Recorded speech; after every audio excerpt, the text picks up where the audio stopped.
This is The Secret Life of Ronald Reagan. Things you might not know about America's 40th president.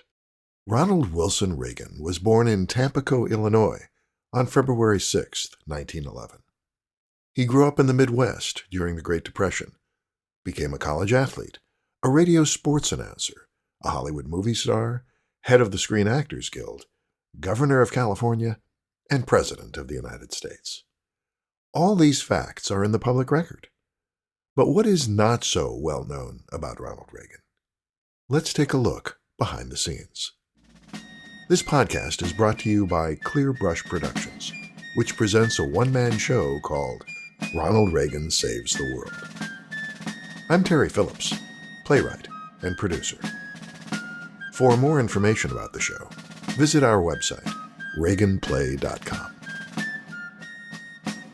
Episode 1 in this podcast series is called Reagan and the Challenger.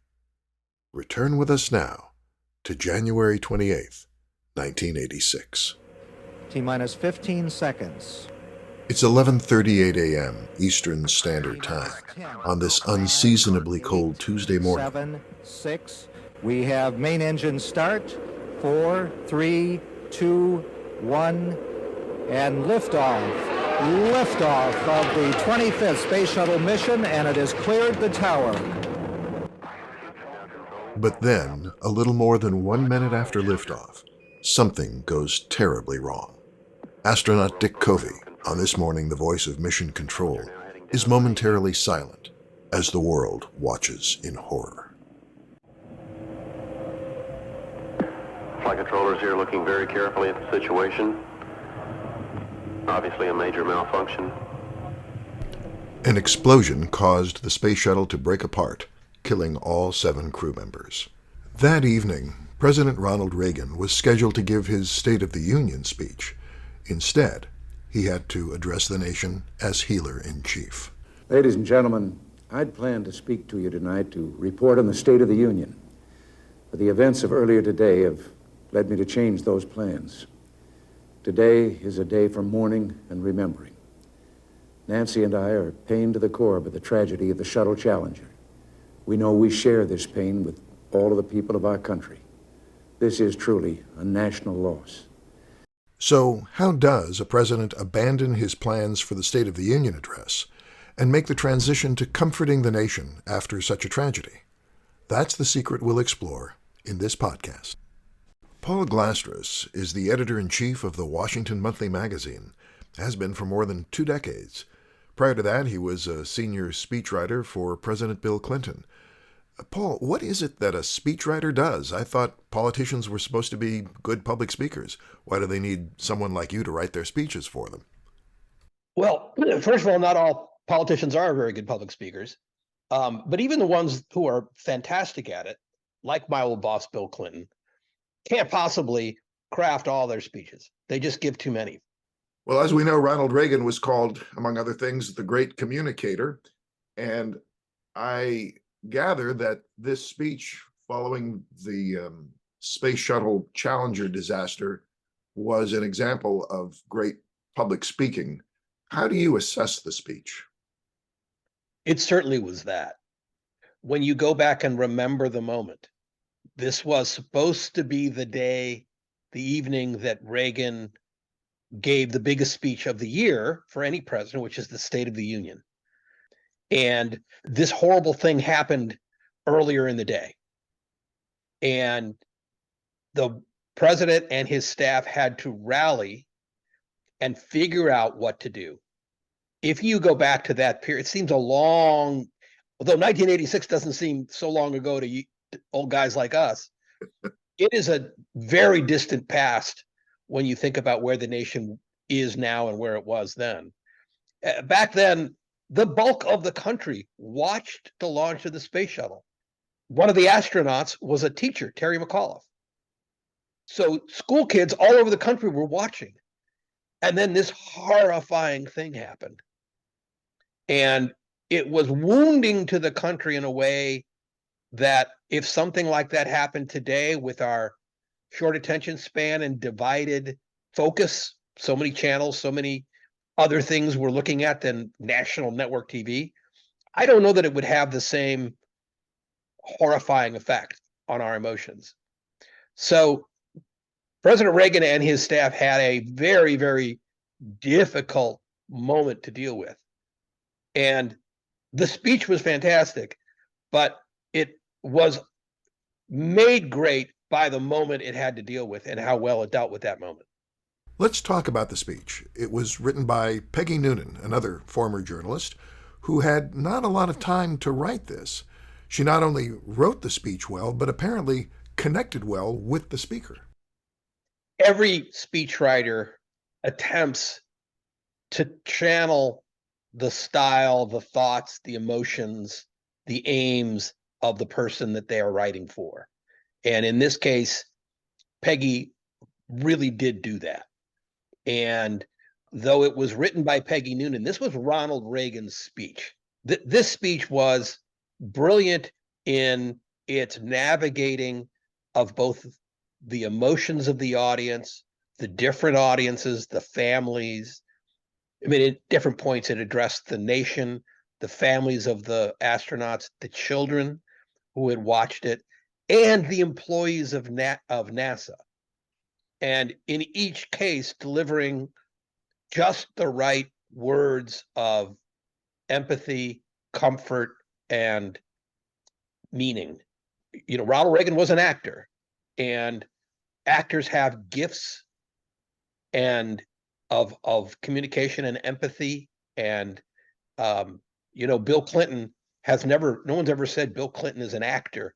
I saw Bill Clinton many a time switch into speech giving mode, and it was acting. And you have to do it if you're going to be effective. And that's not a put down, that's a high compliment. This tragedy occurred during the Cold War, and there was a line in the speech that addressed America's differences with the Soviet Union. We don't hide our space program. We don't keep secrets and cover things up. We do it all up front and in public. That's the way freedom is, and we wouldn't change it for a minute. Of course, at that time, the United States and the USSR were competing in space, and when the Soviets had problems, they often tried to cover them up. That's right, and it was a problem because today, and rightly think of space exploration as a joint effort by all of humankind, and different countries are attempting different things, and they share their experiences. That's how you get better.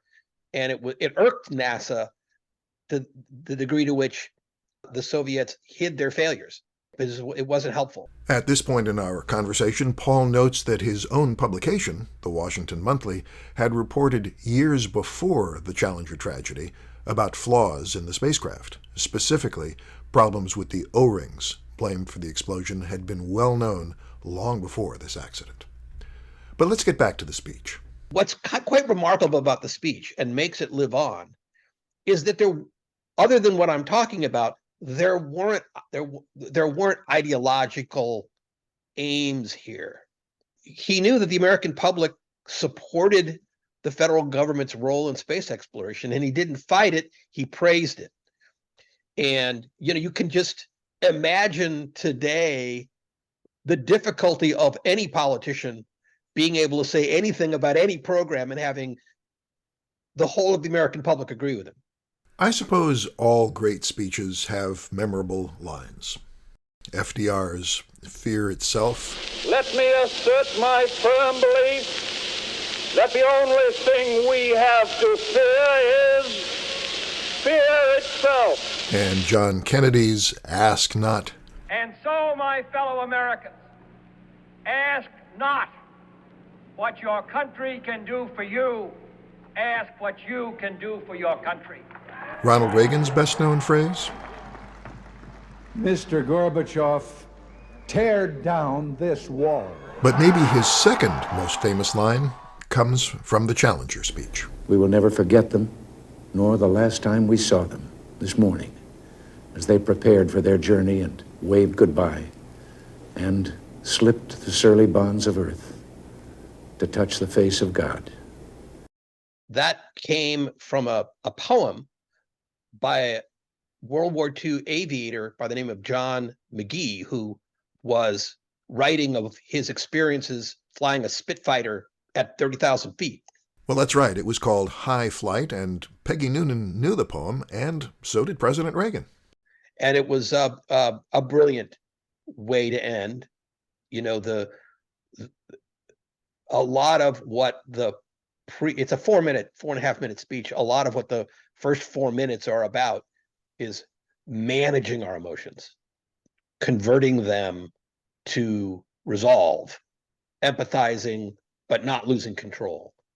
At the end of a speech is where you want to really sound an emotional note and, let people fully feel express what they're feeling. And he did that brilliantly here. And from the perspective of a former presidential speechwriter, did Peggy Noonan succeed with the text? No question about it. The great achievement of the speech was an understanding of how the audience felt at that moment and how to guide them through their remorse, fear, horror into a place that they would feel better about, the country would feel better about, the administration extricate itself from, put the administration in a better light, in a better place. The combination of the logic and the emotion of the speech is truly astonishing. That's a professional insight from former presidential speechwriter and the Washington Monthly's editor-in-chief, Paul Glastras. But how was the 1986 Space Shuttle tragedy viewed in the Soviet Union when it happened? For a perspective, I talked with my friend Vartan Harabajakian, who was living in the USSR at that time. Vartan's voice can also be heard in the upcoming one-man show Ronald Reagan Saves the World. More on that in a moment. Vartan, how did official Soviet news sources cover the Challenger tragedy? Was it reported in the USSR? It was remarkably well covered in Russia. Condolences were expressed. Sympathy to Americans was expressed. It was the understanding that this was our common loss, primarily because Russian Soviet citizens had an impression that there were only two countries in the world who were capable of launching spaceships. So it was not only us against them, it was us and them. So it was our common loss. We had our loss. It's your turn to have it. Russia, that is the Soviet Union, had admitted losing 4 cosmonauts in its space program. Some speculate there were even more than that. The Challenger shuttle astronauts were the first Americans to die in flight. 3 had been killed during a launchpad fire in 1967. In his speech to the nation, President Reagan contrasted the transparency of America's space program with the USSR hiding its faults. Some things they would hide. Ideally, they would hide everything.